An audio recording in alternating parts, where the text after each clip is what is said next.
Pour cette journée d'élection, aucun incident à signaler selon l'Union africaine et la commission électorale, aucune irrégularité. Dès l'aube, les Rwandais se sont pressés dans les bureaux de vote pour un résultat couru d'avance. Dans ce petit bureau de Kigali, par exemple, quelques électeurs sont certains de l'issue du scrutin. Je vote pour Kagame parce qu'il va gagner. Il a développé le pays et y a apporté la paix. Paul Kagame, ultra favori, président sans rival depuis la fin du génocide en 1994. Cette fois, il y avait 3 candidats contre lui, des proches qui, lors de la dernière présidentielle en 2003, l'avaient soutenu.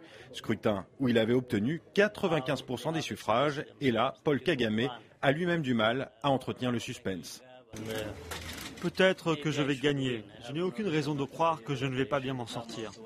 Aucun vrai candidat d'opposition, aucun représentant de la diaspora Hutu chassé du pays immédiatement après le génocide Tutsi. Et même au sein de la classe politique Tutsi, justement, ethnie à laquelle appartient Paul Kagame, on lui reproche un exercice du pouvoir en solitaire. Il y a aussi les atteintes à la liberté de la presse. Une trentaine de journaux qualifiés de problématiques viennent d'être suspendus.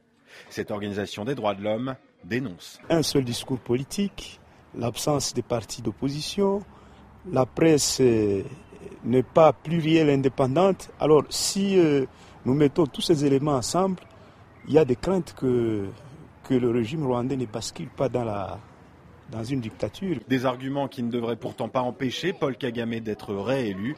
Résultat prévu mardi.